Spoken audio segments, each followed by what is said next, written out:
ಜೈ ಶ್ರೀರಾಮ್ ಜೈ ಶಿವಲಾಲ್ 75ನೇ ದಿನ 20ನೇ ದಿನ ಬೆಳಗ್ಗೆ ಎದ್ದ ತಕ್ಷಣ ನೀರು ಕುಡಿದೆ, 20 ನಿಮಿಷ ರನ್ನಿಂಗ್ ಮಾಡಿದೆ, ಆಮೇಲೆ ಒಂದು 10 ನಿಮಿಷ ಸ್ಪ್ರಿಂಟ್ ಮಾಡಿದೆ, ಬಾಡಿ ಜಂಪ್ ಮಾಡ್ಕೊಂಡೆ, ಮತ್ತು ಲೆಗ್ ಟಚ್ ಮಾಡ್ಕೊಂಡೆ, ಆಮೇಲೆ ನೆಕ್ ರೊಟೇಟಿಂಗ್ ಮಾಡ್ಕೊಂಡೆ, ಸೈಡ್ ಸೀಟಿಂಗ್ ಒಂದು 50 ಮಾಡ್ಕೊಂಡೆ, ಕಿಕ್ ಲಿಫ್ಟ್ ಮಾಡ್ಕೊಂಡೆ, ಮುಂದೆ ಸೈಡ್ ಲಿಫ್ಟ್ ಮಾಡ್ಕೊಂಡೆ, ಆ ಕಡೆ ಸೈಡು ಈ ಕಡೆ side, inside out side lift ಮಾಡ್ಕೊಂಡೆ, ಮುಷ್ಟಿ ಡಿಪ್ಸ್ ಹೊಡ್ಕೊಂಡೆ ಒಂದು 50, ಊಟ ಮಾಡಿ ಮಾರ್ನಿಂಗ್ ಟಾಸ್ಕ್ ಕಂಪ್ಲೀಟ್ ಮಾಡ್ಕೊಂಡೆ, ಆಮೇಲೆ ಇನ್ಸೈಡ್ ವರ್ಕೌಟ್ ಸ್ಟಾರ್ಟ್ ಮಾಡ್ಕೊಂಡೆ ಹೋಮ್.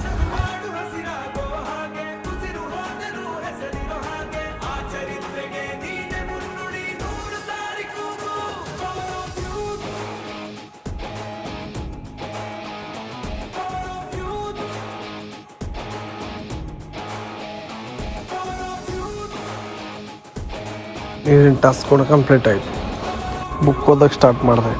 ಸೆಲ್ಫಿಗೆ ಟಾಸ್ಕ್ ಕೂಡ ಕಂಪ್ಲೀಟ್ ಆಯಿತು. ಜೈ ಶ್ರೀರಾಮ್ ಜೈ ಶಿವ.